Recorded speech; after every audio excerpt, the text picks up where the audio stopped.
In the studio with me today, the musical guests that I have coming up to play for the kids, Joanne Amonte and Frank Walker, otherwise known as Amonte and Walker. Those of you that listen to live music around the island and check out BillFoolery.com and all the other music sites around Long Island. They're in the studio with me right now. Frank is a big part of the Prune Belly Syndrome Network. We're going to talk to him about that shortly. Matter of fact, let's get a quick hello in right now if I can. Let me go ahead and throw this switch and get a quick hello in with you if I can. Frank, how are you, my man? Good morning. Good. How are you? It's good to have you in here. And Joanne Amonte as well, your better half. Good morning, Mark. Musical better half. How you doing, Joanne? I'm doing good. It's so good to have the two of you in here. Let me go ahead and throw this switch now and see if we can patch through the board. Out in the New Jersey area, the vice president of Prune Belly Syndrome Network Incorporated, Miss Debbie Apgar. How are you, Debbie? Good. How are you doing today, Mark? Can you hear us okay? I can hear you just fine. I apologize for my voice. You know what? 'Tis the season for flu and cold season and all that good stuff. But you sound great. We made a joke earlier saying that raspy voice you got going, great blues tone to your voice. Maybe you want to sing something with these guys a little bit later. Doobie-doobie-doo. All right, maybe not. I'm teasing you. You sound great. Deb, I want to start with you if I can and discuss this Prune Belly Syndrome. I know a little bit about it from Frank and his personal experience. You are the vice president of the Prune Belly Syndrome Network. Please explain to the listeners exactly what Prune Belly Syndrome is. Prune Belly Syndrome is an extremely rare disease. It affects about 1 in 40,000. Unfortunately, they're born without any abdominal structure, and there are no muscles in the abdomen, which affects your whole entire central core. When that core is affected, also the bladder and the renal areas are greatly affected. They deal with undescended testes, which can lead to testicular cancer. They battle for the rest of their life. 50% of them will actually lose their fight by the age of 2. Of those 50% that make it past 2, another 50% will lose their fight by puberty. And it's all mainly due to renal issues. A lot of improvements in the medical field due to awareness. Doctors are learning about Prune Belly. Unfortunately, when most children are born, most doctors have no idea what they're looking at. Sometimes it will take 2 to 3 days to diagnose a disease that is extremely evident when they're born, but because they're not trained during their training in reference to it, because it is so rare, it takes some time. And then the care, as for myself, I travel from New Jersey to Texas to get the best possible care for my son.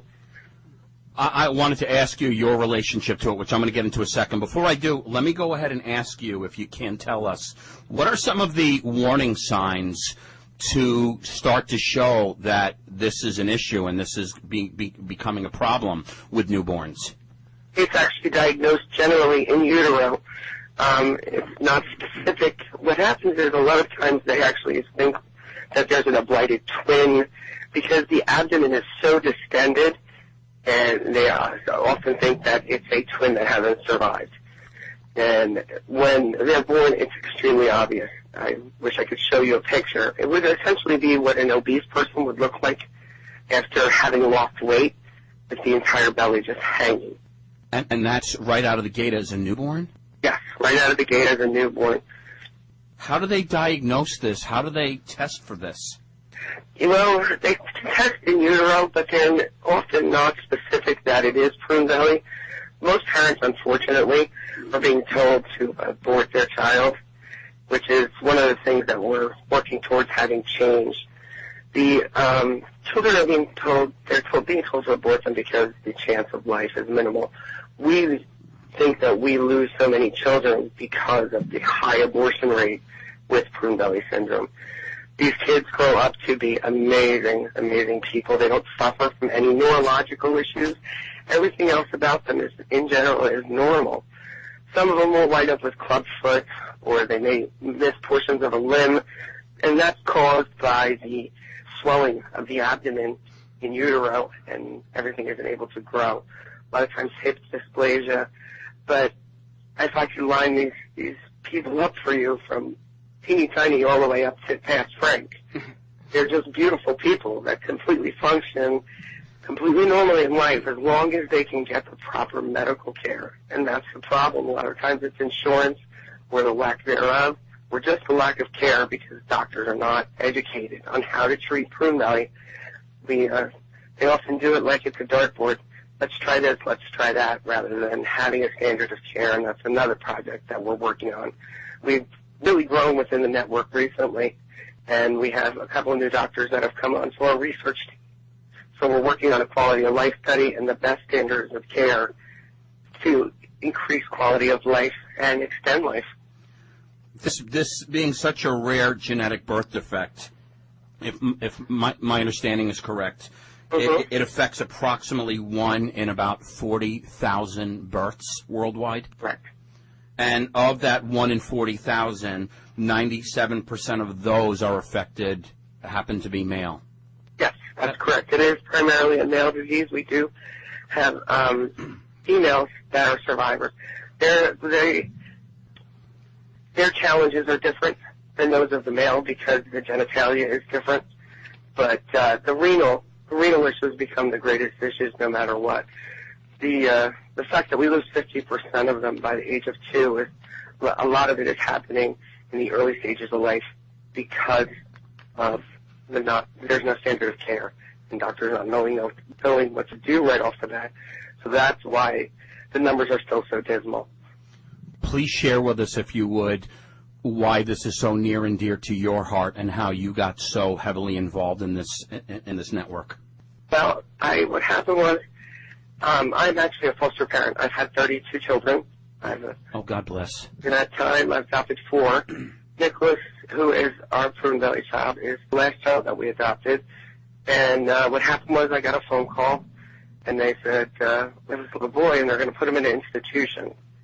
And I said, why? He said, because he has Prune Valley. I said, what's that?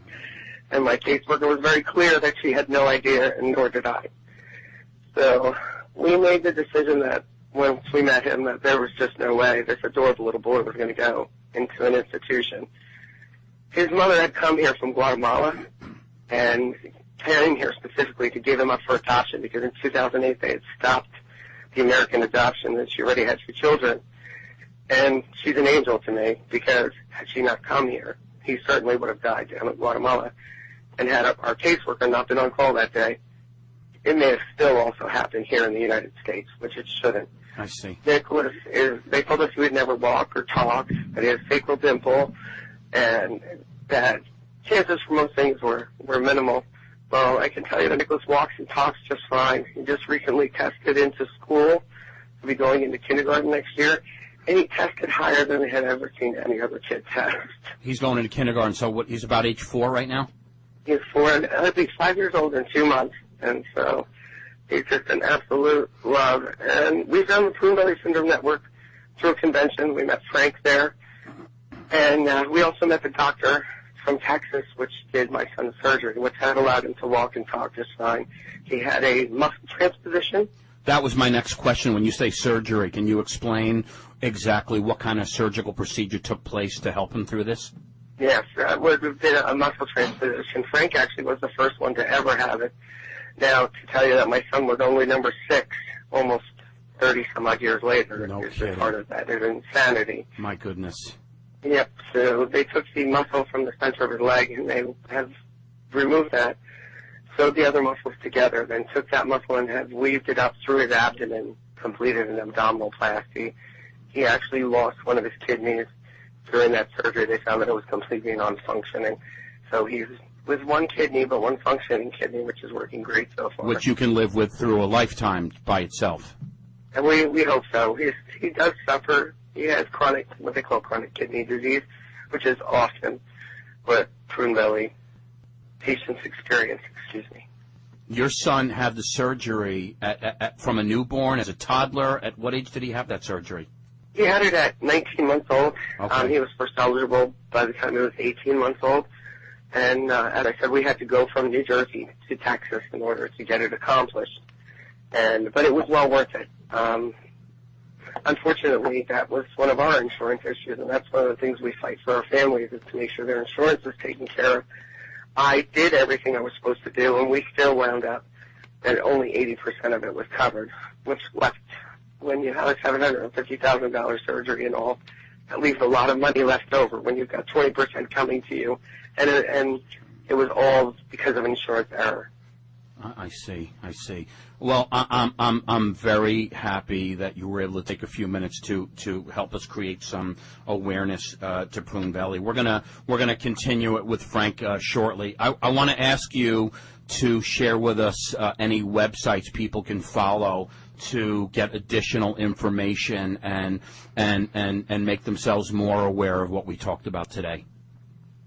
You can visit us at prunebelly.org. Our website is completely accessible. We take donations on our website, so please feel free. We especially need help with our outreach program, which allows us to go visit children when they're in the hospital all over the country and support families, especially during kidney transplants. We also have our research program, which is helping us to get the standard of care. Those are the areas that we really need your assistance. I'm with you. And for those of you that are scrambling for a pen right now to write it down, again, it's prunebelly.org. And you guys update that on a regular basis. I guess I would like to think with upcoming events and fundraisers and things that you're doing to help create more awareness and raise more funds for the cause. Yes, we do. And we'll be launching. We have a new web designer, and we'll be launching our new page in just a few weeks. But the page we currently have is completely accessible, and the information is all there. So please come and take a look and meet some of the people that have Prune Belly. Their stories are up there. I look forward to taking a look at that myself, and I look forward to meeting you and your lovely son Nicholas. I just saw a great picture Frank just shared with me while you and I were chatting, and he looks like a lovely young boy, and he had a nice Christmas with you guys, I hope. Yes, he did. He's a funny, amazing little boy. I just love him to death. What does he want to be when he grows up? Funny. He just wants to be funny. He's kind of funny, Dad. When you ask him what he wants to be when he grows up, he says funny like you, Mommy. He's got a smile that lights up the room. I just saw a great picture, and I look forward to meeting you both sometime soon into the near future. So, Debbie Apgar, Vice President of the Prune Belly Syndrome Network. Again, the website, prunebelly.org. I thank you so much for taking some time with us today, and I look forward to meeting you and Nicholas very soon. Mark, I also want to say thank you to you for going up to the hospital and playing music for those kids. I know what it's like when my son's in the hospital. That's an amazing thing. Well, I appreciate that. I've grown very I can't imagine my life not having that in my life at this point. I can't wait for Fridays to go up there and spend my time with 40 to 50 kids every Friday and bringing up these great Long Island musicians and New York City players to come up and perform to these great kids and put smiles on faces of children that are in no mood to smile. And I know we're going to have that success today with the Amonte and Walker duo. So I appreciate your kind words on that as well. You have a great day. Thank you so much. Debbie, take care, and we look forward to seeing you very soon. Yes, I would like to come up on a Friday maybe when you're going up to the hospital. Thank you, Debbie. Love you. Bye, Deb. Thank you very much. Okay, take care.